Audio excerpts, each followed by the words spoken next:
Is it really on? I trust you. Dude, if you screw this up, you're running polls. Okay, so go ahead and go down the line, introduce yourselves. My name is CD Christian Davis, and I'm with the Texas Tailgaters. I'm D-Mac, Dakota McFadden, and I'm with the Firefighters. I'm Ron Franklin Jr. I play center field for the Firefighters. My name is Javon Ray. I'm a right-handed pitcher on the Firefighters. Well, thank you guys for taking the time to do this. What I've learned about baseball is it's a small world. And then once you get into black baseball, it gets exponentially smaller. I have the absolute privilege of knowing one of his best friends, Chan. Chan said, hey, I'd love to come to Richmond. I'm not going to be there, but my best friend is. And so he got me in touch with Javon. So we had a really good talk yesterday, and there's just some things that I really feel like we need to address. And I'm going to, you guys can share your insights, you can do whatever. But first of all, I want to know about your experiences growing up in black baseball, where you're from. Did you even get a chance to play with other black baseball players? Where was that? For Atlanta, he saw it all the time until he got to a certain point. So at what point were there no more black baseball players? So go ahead and share a little bit about who you are and where you're from and all that. So I'm from Atlanta, Georgia, same as Siobhan. So I actually had the privilege of playing with other minority baseball players growing up ever since I was 4 years old. My experience might be a little different than everybody else's, but I played with Jordan Walker, Caleb Ketchup, all got drafted, Danya Evans. So the level of baseball that I played was really high.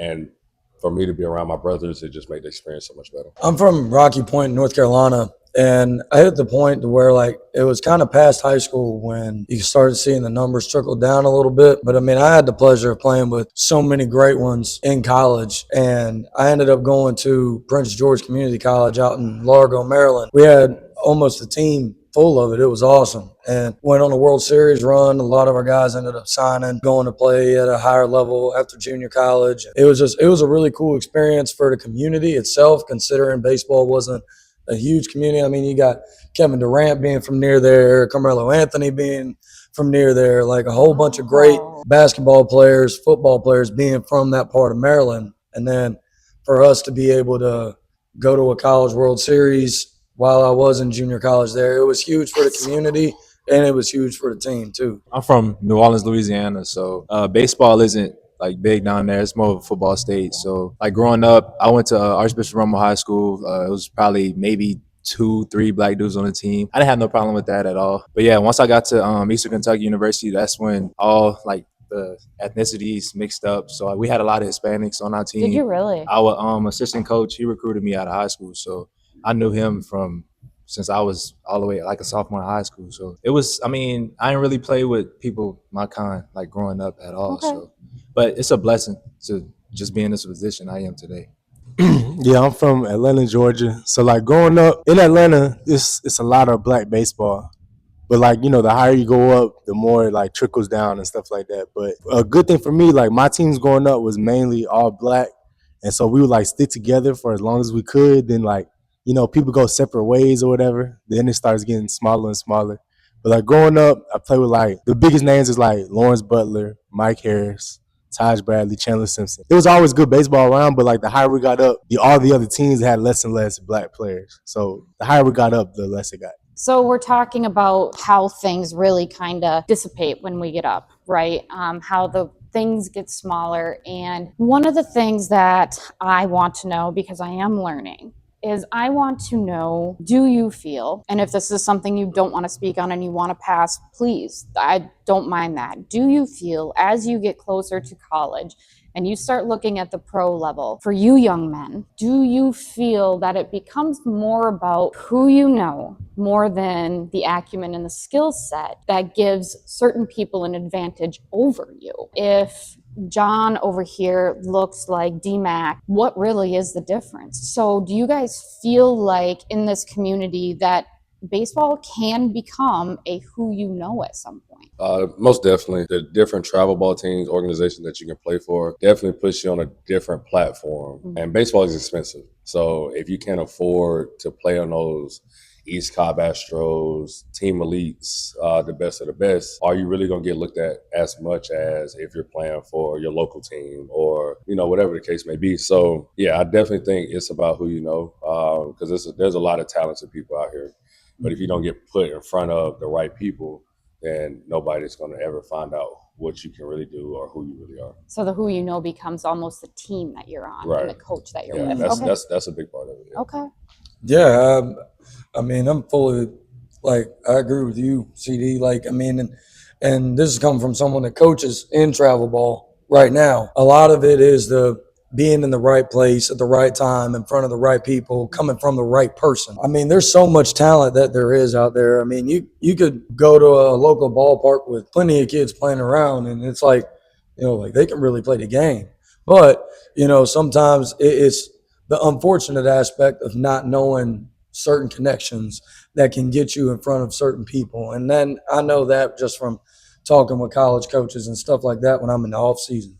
Yeah. So there is definitely that who you know aspect. And a lot of that too goes into the right place at the right time and doing it in front of somebody. I agree with both of y'all, man. Y'all hit that right on the head. But growing up, like, it was tough because you outplay anybody on your team, and then as you get older, it'll be like, dang, he actually, like, he knows people inside, like, wherever he's going. So, and you left out of luck, and it's like, man, like, what do I do next? All you got to do is just keep going. So it's like, it's weird, man. It's weird. It's politics for real. I agree with everything that everybody said. It's about who you know. And I feel like that's life too. That's why it's so important to just network with people and everything. But in the baseball community, it's about who you know. I mean, talent could take you there, but a lot of it is like who you know and stuff like that. Like, you look, a lot of people in the MLB have dads that played or uncles that played or, bloodline. So it's just like, you got to be in the right place at the right time. Another thing that we talked about yesterday was representation, raw talent, things like that. Just kind of getting a feel for me about what you guys experience. And we talked about the College World Series, right? And we're going to jump to that in a minute because I want to talk about your JUCO experience because I have my entire team, my guys. I'm working hard to get into college, right? Like, and I've told them with the transfer portal, JUCO might be the way to go. So, it's not a bad thing.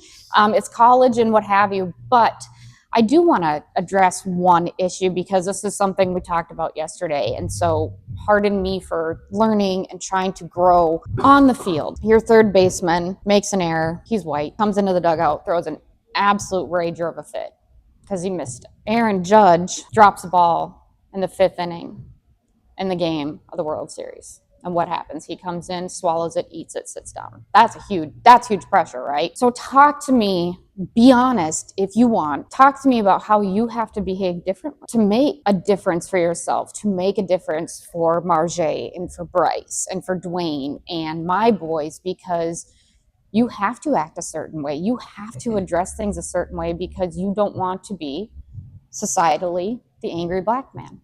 So talk to me about that a little bit if you want. Growing up, I had a good mentor. So he would always tell me, like, run off and on the field. You don't know who's watching.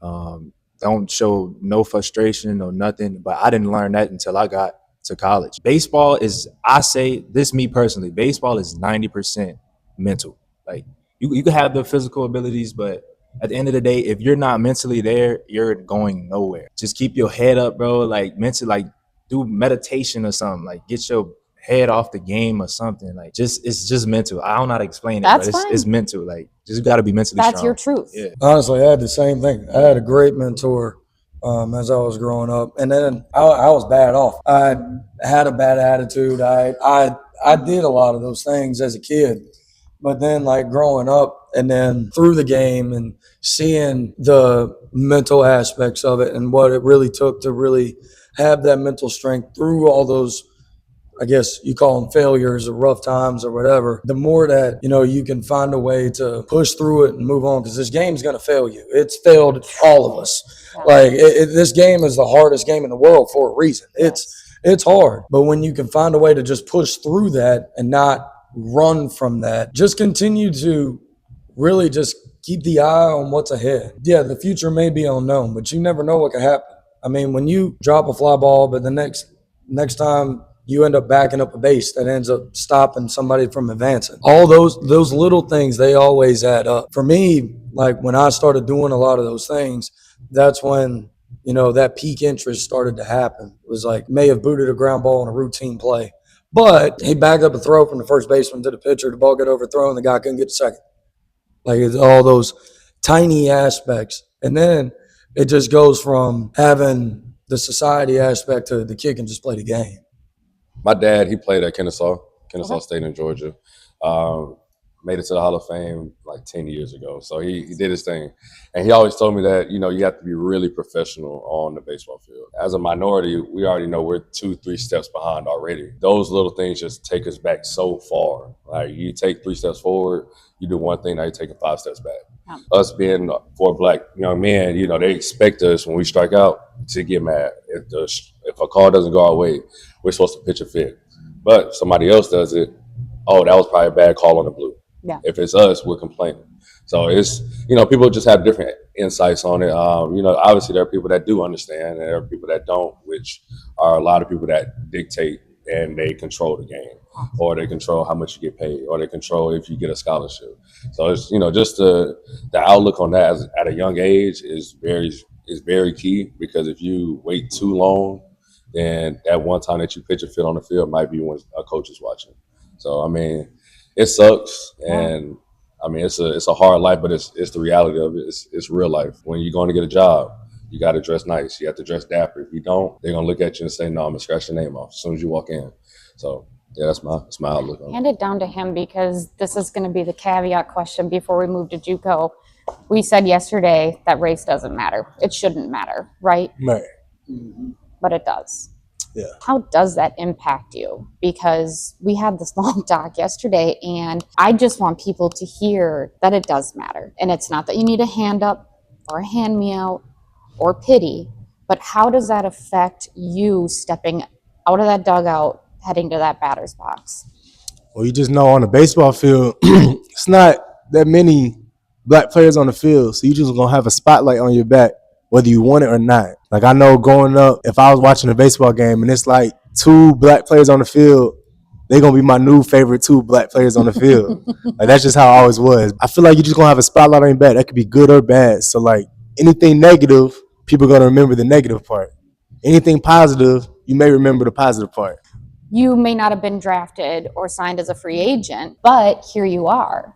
So you're still playing professional baseball.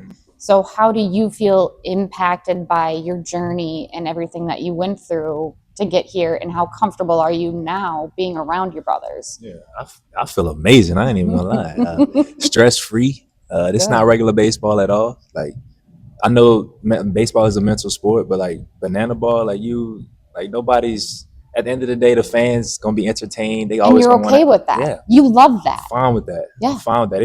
If we put a smile on their face, they put a smile on our face. So like it's perfectly fine. Like I really don't care no more. Like, I'm just out here having fun, playing the game I love with my dogs, man. So, and Javon, one of the first people I clicked with when I got here, I didn't know who he was. And look at us That's now. really kind of cool. That's He awesome. damn near my little bro.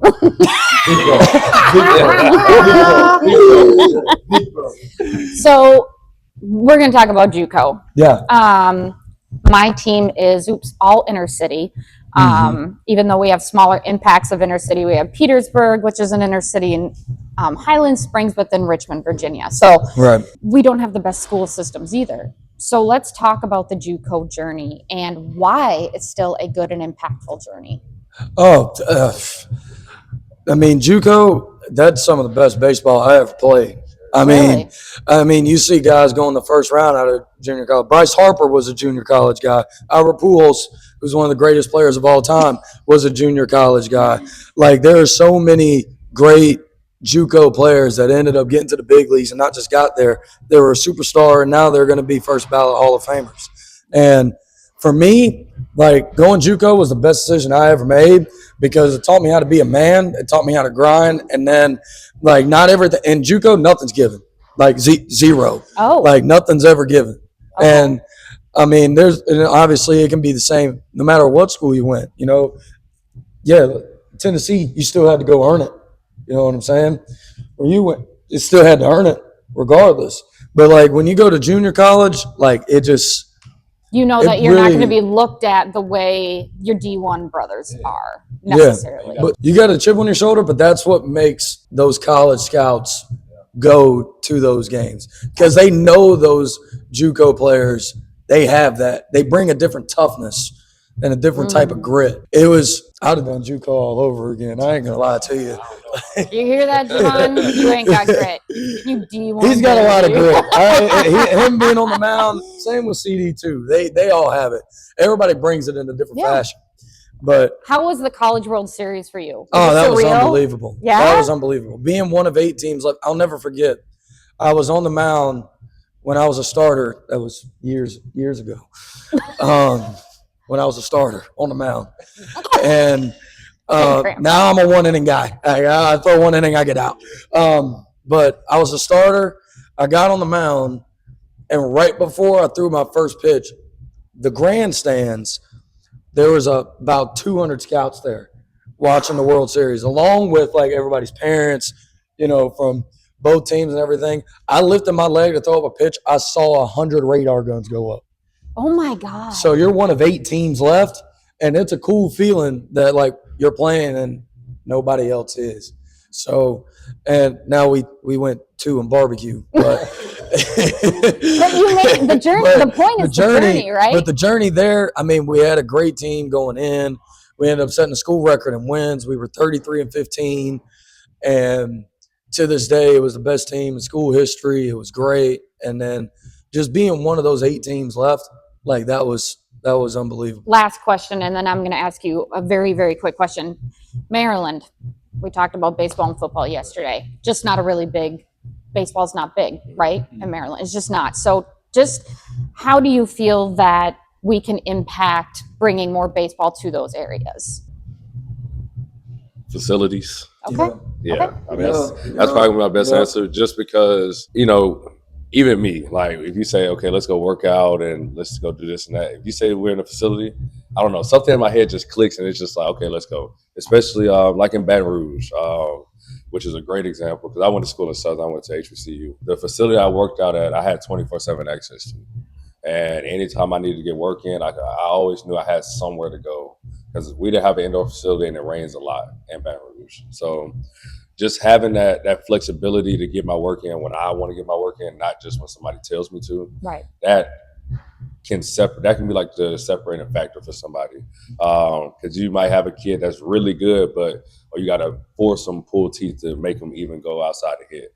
But if you got the kid that has access to those facilities indoors and rain, sleet, snow, sunshine, rain, anything, any type of weather condition, they know they can go put in that work, get a good lift in, and feel better about themselves at the end of the day. That's what baseball is. If you feel good, you look good, you play good. Like awesome. That's it right there. Okay. Last question. Who was the very first Black baseball player you ever noticed? I don't care if it's on the field, on a baseball card. Who was the very first Black baseball player you ever noticed? And I'm not trying to age y'all out. Oh, no, mine's Ken Griffey Jr. So mine is, I was a big Pirates fan back in the Yes. day, and it was Andrew McCutchen and Starlin Marte. Both of those two were my guys back in the day. Oh man. For me, it's gonna be a pretty big throwback, but Frank Thomas. Really? Oh, we Frank gotta talk. Thomas. I'm scared to ask how old you are. I'm 29. Oh, okay. I'm gonna have to agree with CD. I'm an Andrew McCutchen fan, so yeah. Awesome. I'm happy he's Love still me playing some right Kutch. now. He's generational. Yeah, I like Andrew McCutchen, but for me, I would say when the Yankees and Phillies used to play in the World Series, it was Ryan Howard and Jimmy Rollins. Yes. And also Tigers, Curtis Granderson. But yeah, okay. Well, thank you guys very much for I got this. one more thing to say. One more thing. Yeah. And I just want to say, when you're in high school or whatever, it doesn't matter what college you go to. You can go to a JUCO, you can go to a low D2, D3, NAIA, low D1. I mean, look at the World Series. Coastal Carolina playing LSU. It don't matter where you go. If you can ball, they're going to find you. They gonna find you. They're going to find you. I went to University of Tennessee and Georgia Southern. I went to Bossier Parish Community College, which is in Shreveport, Louisiana. And then I went to Eastern Kentucky University. I went to Wade Tech Community College, then Prince George Community College, and then Keystone College in Pennsylvania. And I went to the Southern University. But the reason I want to do that, just so y'all see that we all came from different backgrounds and we're all in the same spot. So that's just a testament of if you ball, play hard, they're going to find you. Sure They're going will. to find you.